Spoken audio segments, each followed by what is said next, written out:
ఒకటే క్వశ్చన్, మీరు నిన్న అన్నపూర్ణ స్టూడియో నుంచి వచ్చారు కదా, చాలా మందికి దెబ్బలు తగిలినాయి, రక్తం వచ్చింది అన్నమాట. దాని గురించి మీ మీద కేసు కూడా నమోదైంది, సో దానికి ఏమని చెప్పుకుంటారు? నేను దాని గురించి ఇట్లా ఒకటి మాట్లాడాలి.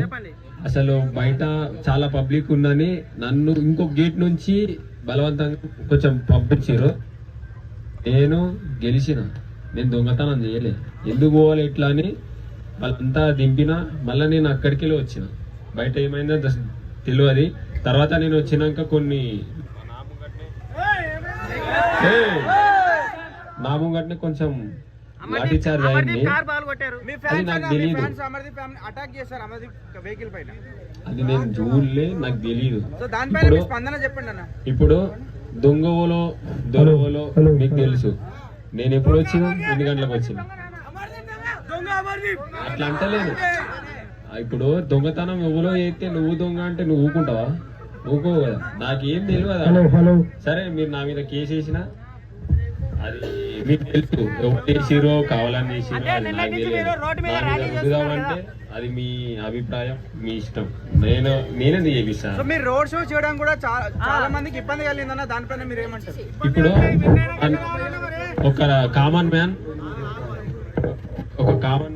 రైతు బిడ్డ గెలిపించింది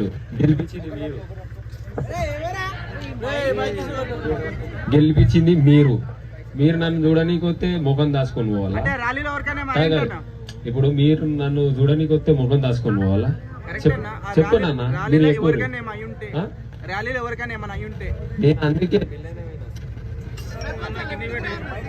మెల్లైన స్పీడ్ పోలే. నేను వాళ్ళ కోసమే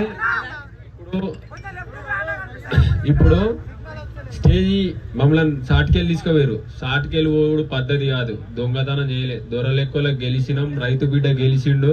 రైతు కోసం చూడడానికి మన వాళ్ళు అందరు వచ్చిర్రు. గెలిపించిన వాళ్ళు వచ్చిన వాళ్ళకు మనం కనిపించన్నా సాటికెళ్ళి పోవాలా? చెప్పారు మీరే. సాటికెళ్ళి పోతే పద్ధత కాదు. బరాబర్ వాళ్ళకి కలిసే పోవాలనుకున్నా, నేను కలిసే వచ్చిన. అట్లా నేను ఎవరి మీద నేను సీరియస్ గా అందరినీ ఉంటా, అది వాళ్ళే ఇష్టం. నా మీద సీరియస్ గా అంటే వాళ్ళ ఒపీనియన్. మీతో పాటు ఉన్న కంటెస్టెంట్స్ వెహికల్స్ కూడా చాలా మంది కార్స్ నాకేం తెలుసు దానిపైన మీరు ఏమంటారు? అంటే మేమే నెగిటివ్ టాక్ వస్తుంది. అంటే వాళ్ళు ఏం క్రియేట్ చేసిరో నాకు తెలియదు అసలు.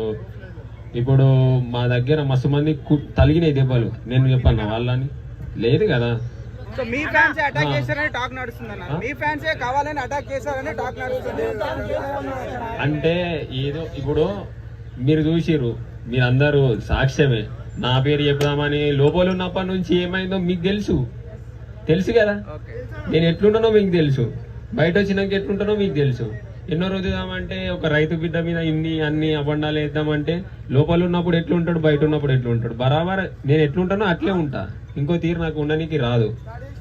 ఏదేదో చేద్దామంటే అది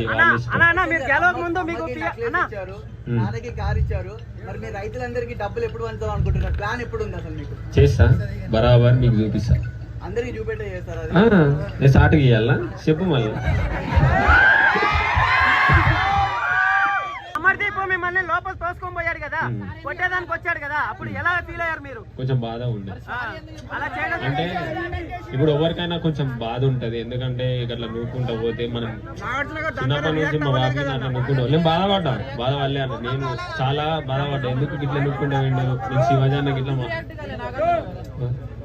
మీరు చూసి నాకేం తెలియదు ఏం దాని గురించి నాకేం. అంటే నాగార్జున గారు కూడా దాన్ని హైలైట్ చేయలేదు కదా, సీరియల్ బ్యాచ్ కి సపోర్ట్ చేశారు కదా. దాన్ని స్టార్మా బ్యాచ్ కి సారీ చెప్పించింది, కానీ స్టార్మా బ్యాచ్ స్పై బ్యాచ్ కి సారీ చెప్పలేదు. దానిపైన అంటే కన్ఫ్యూషన్ రూమ్ లో పోయినా కన్ఫ్యూషన్